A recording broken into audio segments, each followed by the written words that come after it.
Hey, ever feel stuck and wonder why some people achieve greatness while others remain average? Join me, Mark Jean, and Beyond Average to Great as we uncover the secrets to breaking free from mediocrity and unlock the greatness within you. Through inspiring stories and insights from people who have changed their lives, you'll learn how strong decisions and bold actions can take you to the next level. Let's go.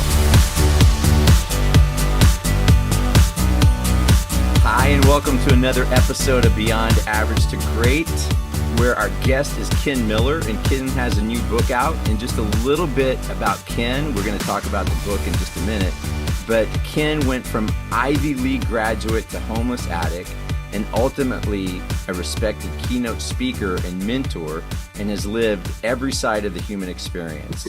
And so now he shares his journey to inspire others and to rise above their past and to help them build lives of purpose.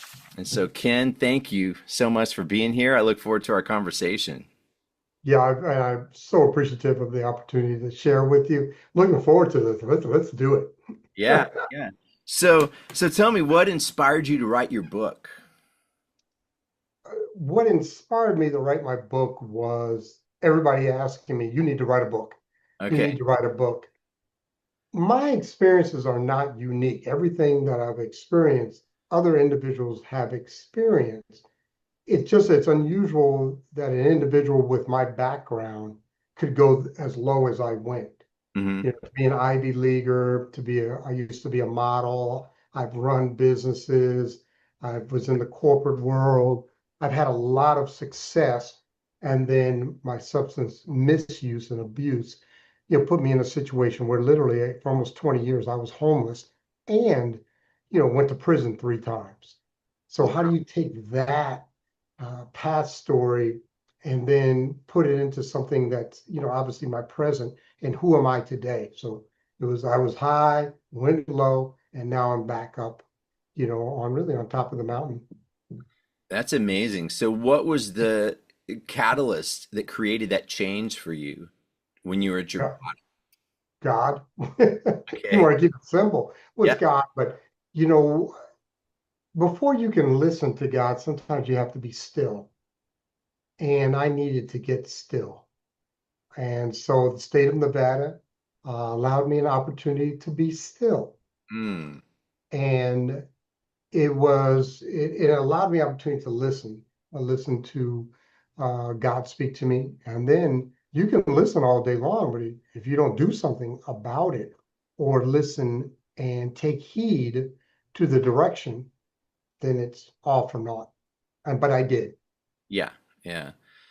Yeah. One of the things that I'm learning to do as well is a lot of times the action that we take doesn't have to be some big action. It just has to be some small incremental action that we do disciplinedly, or that we instill discipline to do it consistently each Mhm. day over time. And that's what yields that result of moving us towards greatness, which is the name of the podcast, Beyond Average to Great. So it takes us from being average. If we're doing those consistent habits every day and taking action towards those, it can move us towards greatness. Assuredly. Yeah, I agree with that 100%. You know, I use a lot of analogies from lifting. I used to be a power lifter, and I always would say this, the weights do not lie. I used Mm, to say the iron does not lie. You can either lift a weight or you cannot. You can't will it, you can't hope it. But if you are consistent in your actions, you'll get stronger. But mhm. you have to be consistent. You can't do it all in one day, once a month. Can't. Doesn't work like that. Muscles don't work like that. And I find that habits, and there's something else that I speak to, which is called grinding, and what that means, and the ability to grind or to create good habits that will bear results and bear fruit. Yeah, that's a great analogy, weightlifting, because you just never you don't go from bench pressing 200 pounds to bench pressing 500 pounds. You go in increments. Maybe you start at 75, then you get to 100, And then consistently over time, next thing you know, you're pushing 500. So that's a great analogy. I'm writing that down just for my own reference. So you talk about, you mentioned the grind.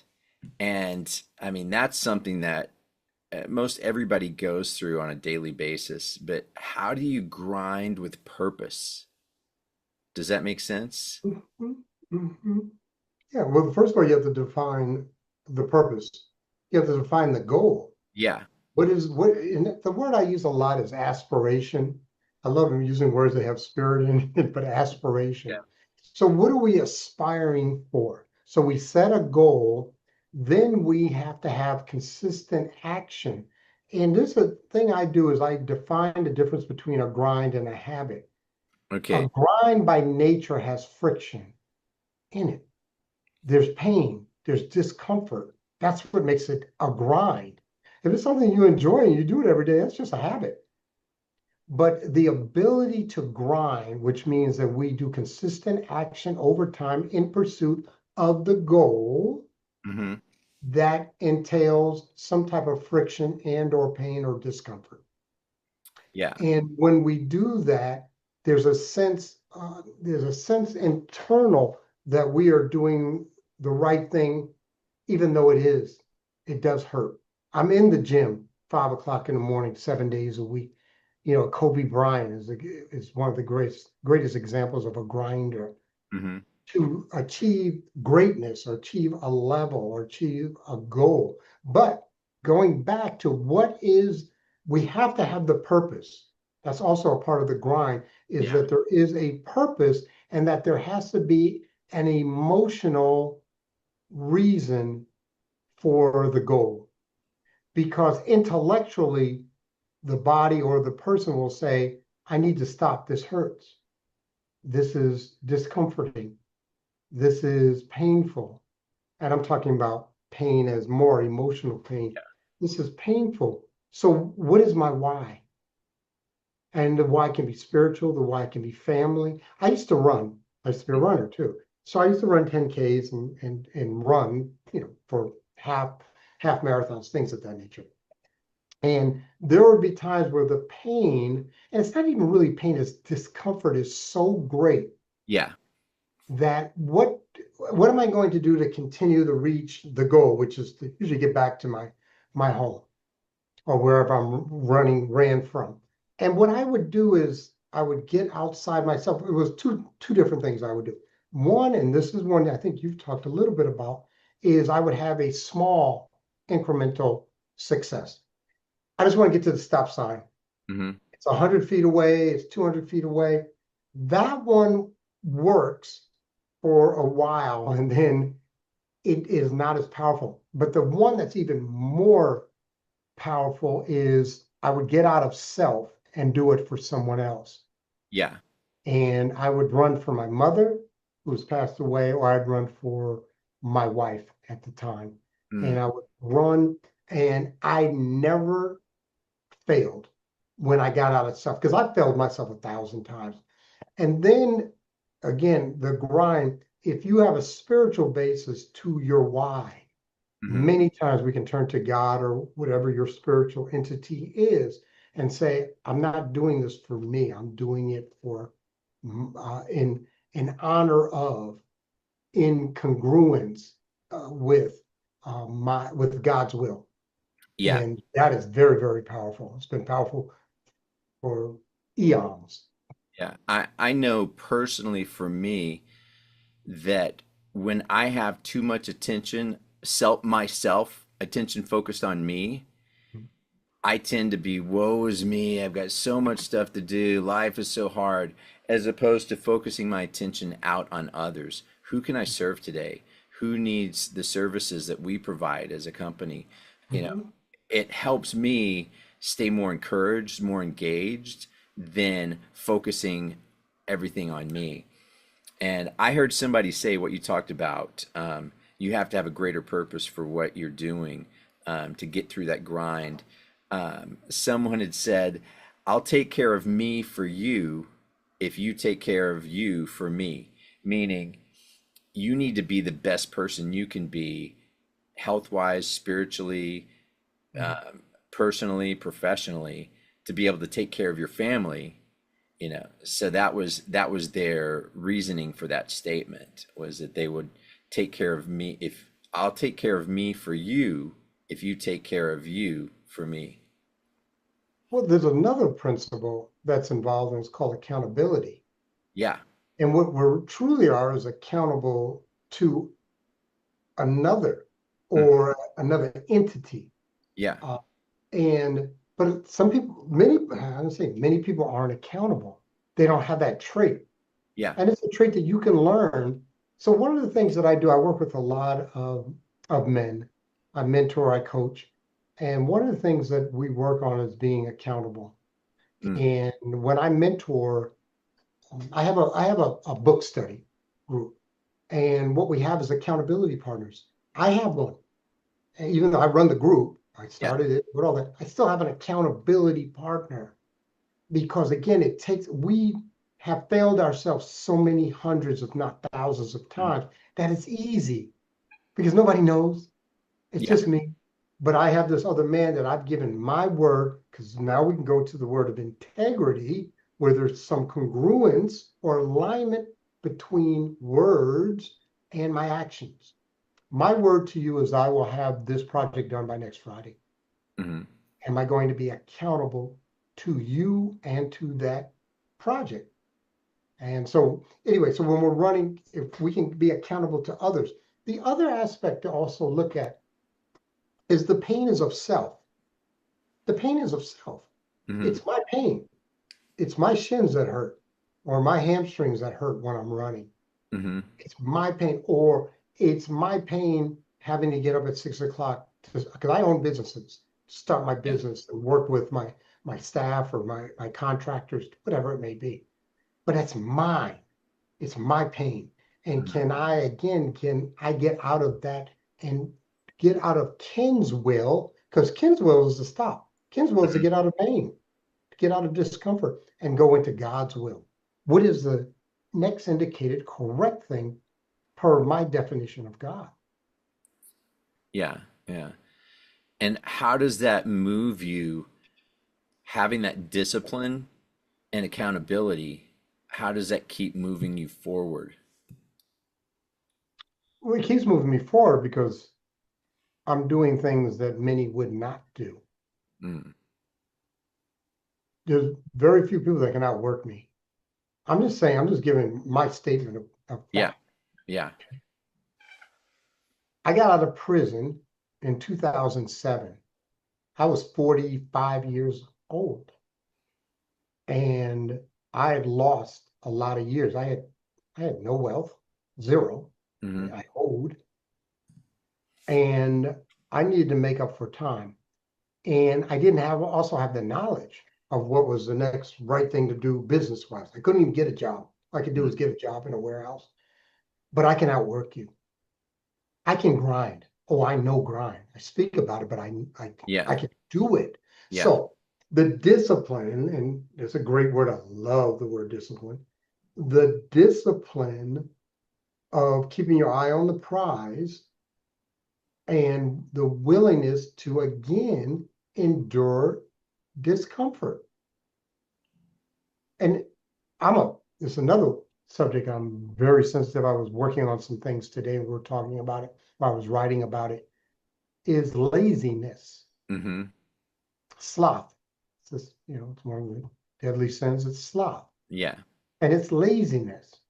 And why are people lazy? Because there's usually two reasons. One is they don't want the discomfort of doing the action. They'd rather be in inertia. And then the other one is they're fear-based. They're not courageous Yeah.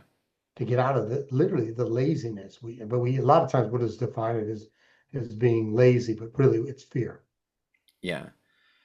I find that if you're doing something that brings about fear or discomfort, then you're probably doing the right thing, meaning it's going to cause you to grow and to learn. So, one of the things for me, even starting this podcast, it was kind of a fear and a discomfort, and even doing workshops, leading workshops. Um, I just learned that, man, it kind of makes me nervous to do this, but why should I hold all this information that I've learned that's impacted my life and not share it with other people? And so the fear of, whether that's the fear of being judged or whatever that fear may be that causes you to kind of retreat, sometimes the more you lean into that, the more you can grow and learn as a person. There's a lot about fear. I've been studying and working on it for about 20 years. Mm, And what do I mean by working on it? What does that mean, Ken? What that means is I've mentored upwards of 50 men.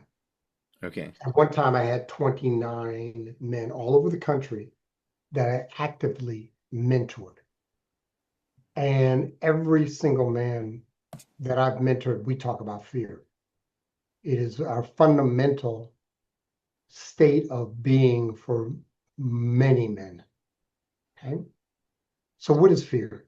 Fear is the future anticipation or expectation of pain. That's all fear is. Mm.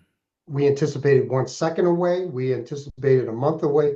We anticipated, a year from now. But it's just an anticipation or expectation of pain. I, How? Go ahead. Yeah, go ahead. oh No yeah. problem. Um, a friend of mine, Ken Jocelyn, Huh? I was having a conversation with him, and he talked about how there's only two fears that we are born with. One is the fear of falling, and I guess the fear of death. Maybe that was the other one. I can't remember what the other fear was, but all the other fears are learned. All right. So We learn everything death. else, all the other fears that we have are learned, and there's only just, Babies aren't afraid of death. yeah, They don't know what death is. They yeah. have no concept. Oh, the And I'm fear of not loud saying it's noises. wrong. So Yeah. it's the fear of falling and the fear of loud noises. That's what it Okay. is. Right. Right. Because that means danger.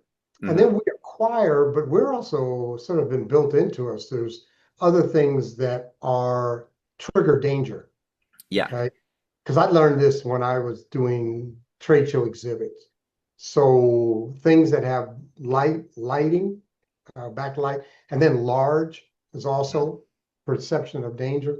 But this going back to the learned fears. First of all, we want to learn fear. That's one of the things that matures us. Yeah. There are things in life that are dangerous. There are people that cannot perceive danger. They have their built-in danger meter is doesn't work well. There are people that trust everybody.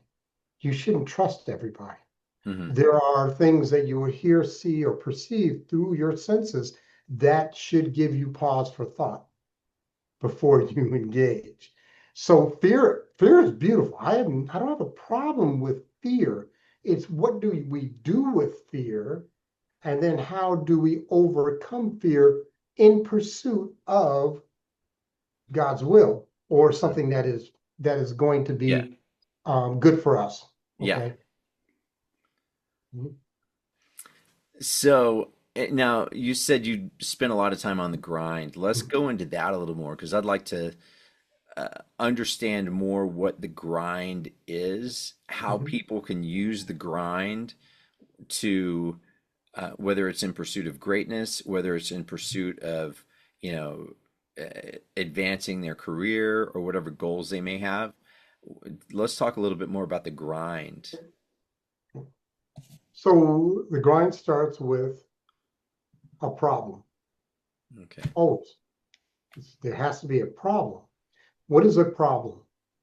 Because this is what I do. I break it down into the basic building block. A problem, very simply, is a set of circumstances that seeks a solution. That's what every problem is. 2 plus 2 is not a problem. 2 plus 2 is a statement. 2 plus 2 equals is a problem because it's seeking a solution. Okay. More than, less than, equals. Okay. So we've identified we have a problem. The problem is, I give a example is I can use either athletics or I can use finance. Let's use finance. Okay. The problem is I don't have enough income to pay for my bills. That's a problem. Okay. So what I need to do as a full commission salesman is I need to have more opportunities to make the sale. So how do I do that? Well, that means I probably need to grind. So I was a salesman. Mm. 1984, I get out of college. I started working for the Kodak, and then I worked for 3M, first 3M, then Kodak. And I realized there's two ways to quote unquote do sales. One is to have 10 proposals and close 8, or the other one is to have 40 proposals and close 10. I realized I couldn't, the quality of my close wasn't as good as these people have been doing this for years. Hmm. I just didn't put the proposals as well together. I didn't know what I was doing. But I knew that I could get 40 opportunities and close a smaller percentage. So how do you do that? You get on the phone and you make the cold calls. And this is not, I'm not exaggerating, I made 100 calls a day, period. And cold calling is not fun. It is not fun. Not at all. But I had guys who were, 2 cubicles down, would make 5 or 6 calls, set up appointments, and go out there and close 3 or 4 of them. I wasn't that guy. Mm. I wasn't that guy. And I had people as an examples when I got into that. So the grind, I have a goal. What can I do that is repetitive? The grind is always repetitive. And I tell Hmm. people, think of a coffee grinder. What a coffee grinder is takes something from one state of being Hmm. and it produces something on the back end in another state of being, which is ground. But in between, there's continual motion or action that has friction. Mm. That's what a coffee grinder is. And we take that same thing, whether it's athletics, whether it's economics, whether it's business, whether sometimes our relationships with our partners and others. We have to grind, okay, to meet their needs Hmm. and or to meet the needs of the relationship. So continue in motion with discomfort, friction. I like to use the word friction, Yeah, taking from one state of being to another state of being. That, my dear friend, is the grind. that's amazing. Especially, I'm realizing that what's Mm. where I'm grinding what feels like a lot every day, but I feel like I'm grinding on the wrong activities. Well, I don't feel like I am. I know I'm grinding on the wrong activities because those activities aren't producing more income for the business a lot of times. It's more grinding in the business and not on expanding the business. So So, oh, sorry. Go ahead. so, and using your sales analogy too, it just made me realize, man, how many sales calls am I making? I need to have those targets each week to go, how many interior designers are we connecting with? How many architects are we connecting with? How many builders? And, create a target each week to grind that out because I think that's where I get sucked into my business of doing the everyday tasks and not grinding on the right things. Correct. The caveat is busyness as an aspect of my self-esteem. Mm, And as an individual, many times we're busy, so we think, oh, I'm doing it. Many times when you're grinding, you have to course modify. And so that's one of the important things that I talk to the guys I work with, and I have guys who mentor me. This is what I'm doing. This is my grind. Tim, what do you think? Jim, what do you think? Other mhm. thing, Alphonse, these are guys who are my mentors, Tim Yeah. Story, Alphonse Brown. What do you think? Is this a good utilization of this grind? Because there has to be, but you can grind with no results if the continuous actions, repetitive actions, are not ones that will or can bear fruit. Hmm. Let me put it this way. So I'm making cold calls, but if I cold call a list that has no opportunity to buy my product or service, yeah, I'm grinding, but for no use. Yes. So we need to have discernment. We need to be able to identify. And what I say to my guy, you should have this in writing. What is the grind? Yeah. Your present state of being. What is your continual repetitive action? What is the friction? Remember, we got to have friction, but we can turn a grind into a habit. Believe me on that. And there's things that I do that are, I'll give you one. For some people, getting up and being in the office at 5:30 in the morning is a grind. Mm-hmm. That's just a habit for me now. It's just a habit. Yeah. I'll be in here. I have one more meeting after this. I'll be in till 6 o'clock. I'm cool with that. I still do vacation. I just got back from Thousand Oaks. So, I get Yeah. out. I mean, and I get rewards. Man, have I been rewarded from my grind. But then again, so we have what is the friction? And then we have to have an equal. We have to have in pursuit of the aspiration, the goal, the dream. And then I recommend you have that in writing, and then you share that with your, mentor, your coach, your, advisor, and so we can course correct at times. And That's then, you've got to have your emotional yeah. Yeah. or So spiritual, emotional, spiritual. so I mean that's one of the things I've learned a lot these past few years is I mean it is so important to have a coach or a mentor to help you get from point A to point B. So how what is the importance of a mentor for you that you've had in your life? How has that changed what you're doing, having a mentor? Or what impact? Oh, the term. So let's talk about terms real quick, Okay. because I just had this conversation earlier today. The difference between a coach and a mentor, but they're all under the umbrella of trusted advisor. Yeah. That's what I'm looking for. And if there's trust involved, that's an emotion. That is a state of being that I have an expectation of future action. Hmm. That's what trust is. Trust is an expectation of future action. And when I have a trusted advisor, the future action that I am believing in is that this individual will give me feedback that is in my best interest. That's what I'm seeking. Or empathy, because that's what a good mentor does also. I will give you information that you can use and utilize. And I always say this to my guys all the time. This is my suggestion. Okay. The other thing is I will give you emotional support as you walk through the challenge, the concern, the setback. That's what I do. So I early on, when I got out of prison and moved back to Anchorage, Alaska, I identified a gentleman to be a mentor. And he's still my mentor. That was 2009. Mm. And and I've been mentoring men since 2010. So I have 3 mentors.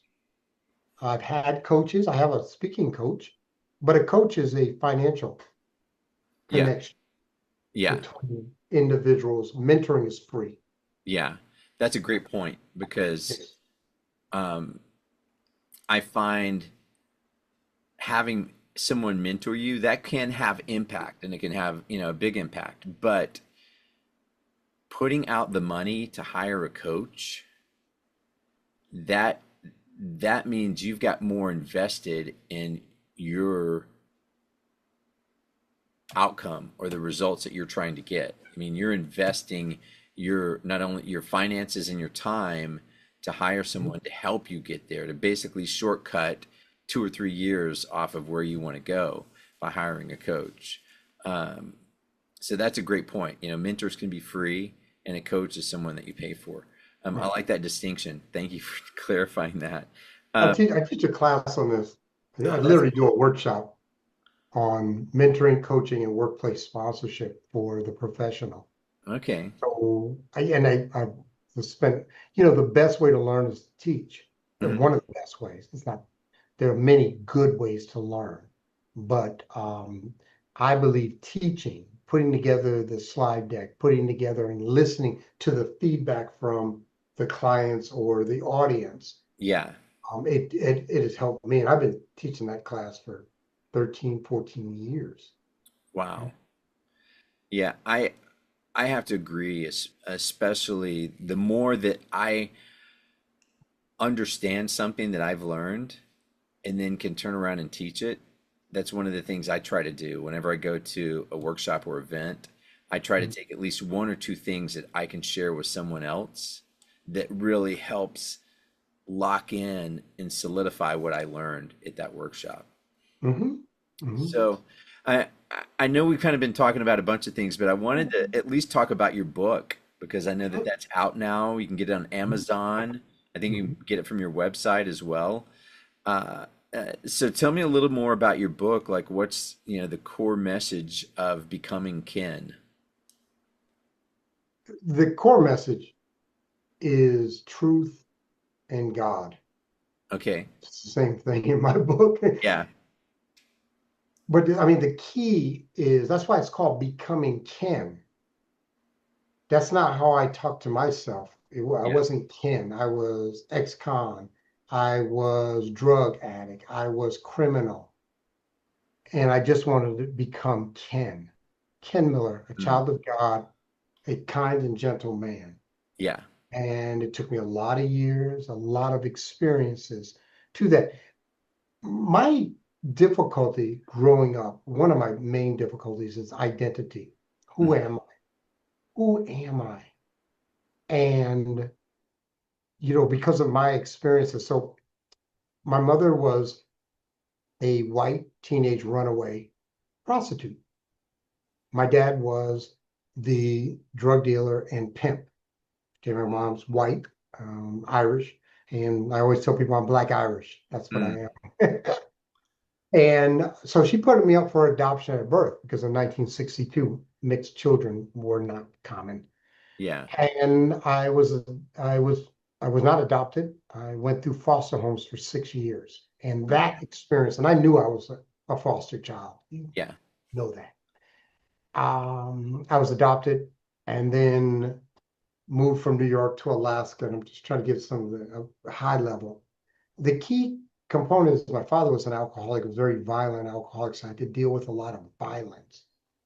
He ended up shooting my mom 6 times and came to shoot me at my job, but the gun jammed, so he didn't get a chance to shoot me, which I'm glad. But I having to deal with that situation, that was a tough one. And then the deal with the addiction and alcoholism that I manifested within 2 months of my first drink. I was a full-blown alcoholic at an Wow. Ivy League school. I'm an Ivy Leaguer. Got accepted to Harvard, went to Dartmouth, National Merit Scholar, all that good stuff. And here I am, a full-blown alcoholic. What that means, very simply, let's make this real simple, is I had the inability to control how much I drink when I start. That's all it Mm. means. And under the influence of enough alcohol, I make really bad decisions. They seem like good decisions at that time, but Mm. they're really bad decisions. And I had the inability to drink without pain on the back end Mm. or any mind altering chemical. Now, I've had some chemicals because I had some operations, but I tell the doctor and I tell, my wife that, hey, you control the drugs, to get because they're pain relievers and stuff. I Mhm. don't play. I don't play.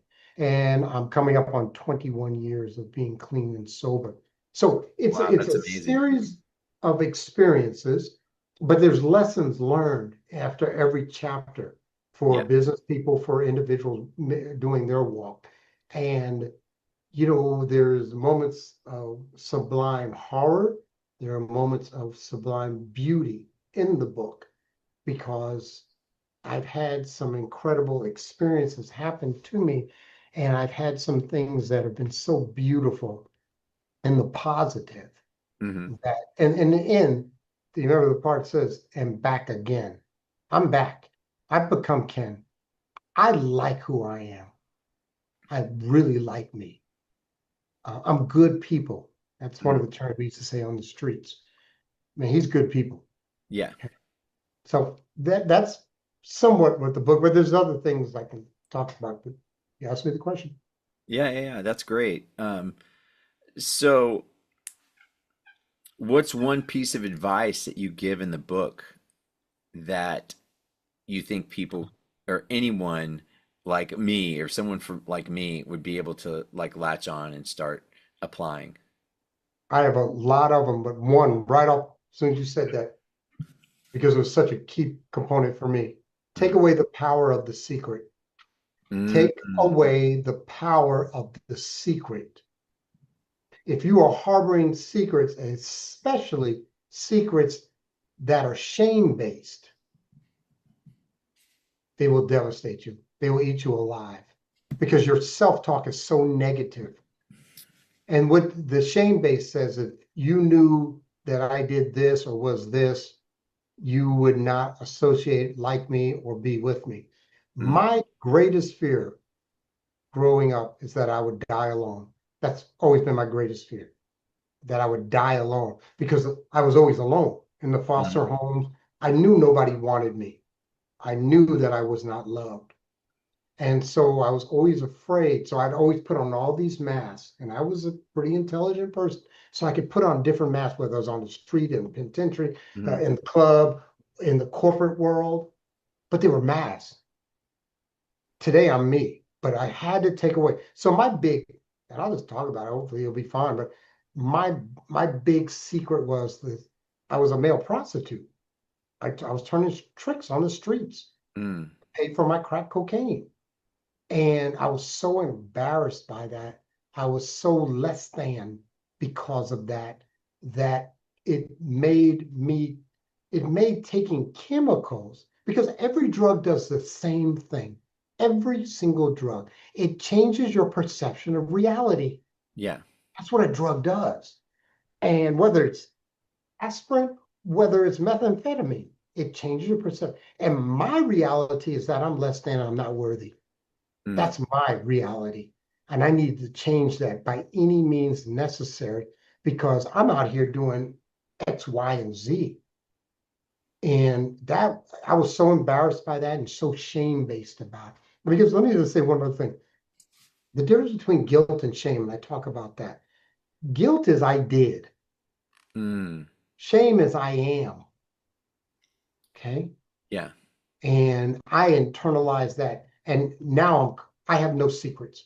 I speak from the stage about certain, depending on the Yeah. crowd and the topic, but I speak from the stage on this. And I've taken away the power of the secret. And there are people that like me.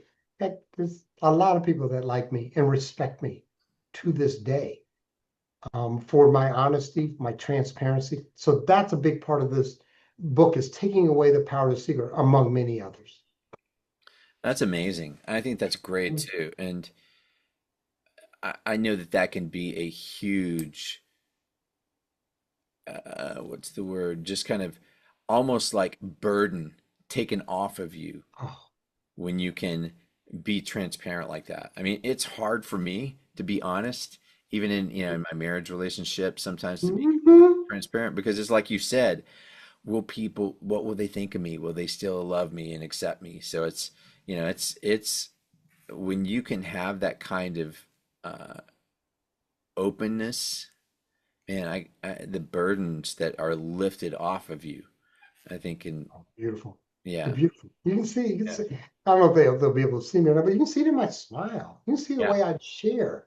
I am so grateful and I am so full of joy. There are times where I'm 62. I lay in my bed and I just kick my legs because I'm just so happy to be alive. yeah, And I have a gift. My gift is the ability to speak and to share truth hmm, and be transparent and reveal things that maybe give you the power. I'm not saying you need to be on stage in front of 1,000 people and talk about this, but what I do say is find a trusted advisor, find someone that you can share this instead of having it bottled up here, and change the self-talk. yeah. Yeah, that's amazing. That's really cool. So I'm excited to read your book when I get it. I've just ordered it on Amazon earlier, so Thank you. I'll get that. Um, so what's some other advice you would have for someone, whether it's someone young just getting started in their career, or in business, or a young entrepreneur? What's some advice you would have for someone is that is wanting to pursue the grind at becoming the best they can be? There's a lot of advice I would give. So we talked about mentor. Get a mentor. Okay, Yeah. let's move on from that. The other thing is define your why. Define your why. Why? Define the goal. Hmm. Find the goal. Work on courage. With courage, that is one of the greatest traits. Learn. Hmm. I always say this, I can teach you a lot of things, but I can't teach curiosity. I can't teach that.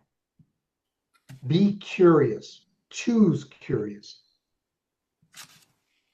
I have a book study right after this. And the book we're reading is The 6 Pillars of Self-Esteem. Understand what self-esteem is. Understand that. Be grounded in truth.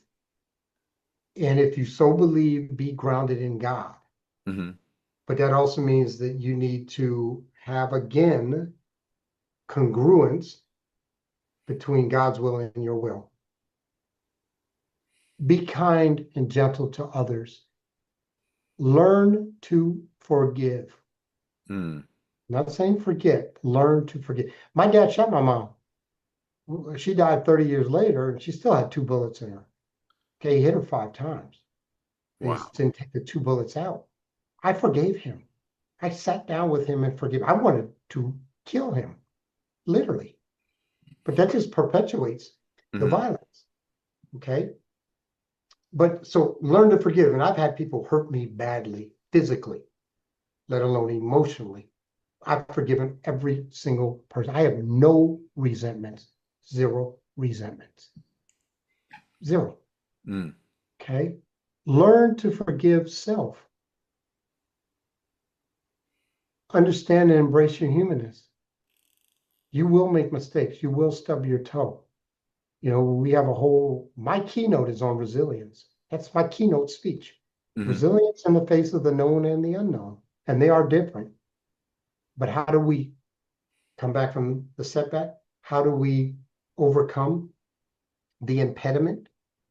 Okay. And grinding can be one way, but that's a whole Yeah. nother thing. I mean, I could just, there's so many things that I would say. Let me try to give it just one more good one. Oh, yeah. Oh, yeah, I got this one. Okay. You are who you choose as your partner. It is probably the most important physical decision you'll have to make Mm. outside of God, but that's in the spiritual realm. Hmm.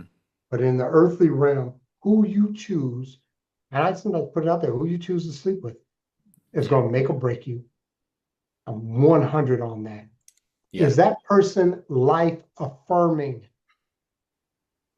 Does that person identify, understand, and meet your needs? And that goes both ways too. Hmm. So anyway, you're young, you may not have someone, but again, it's one of the most important. You are who you hang out with, but we're talking about the person that you choose to live with or engage and marry. Okay. Yeah. Yeah. Man, that's great. Well, Ken, I know you have another appointment after this, so I just want to be respectful of your time, and I appreciate you being here. I mean, this was a great conversation. I took some notes, and I'll be sharing some of these notes that I've learned just to, as we talked about, teach someone else. So, thank you so much. I appreciate your time. Look forward to reading your book, and man, God bless and stay great. Thank you. I'm so appreciative of you making the time.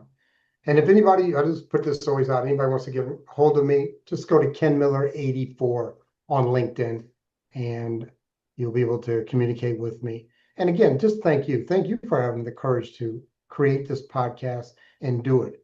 Because so many times we say we're going to do something. It took me 3 years to do this book, 3 years.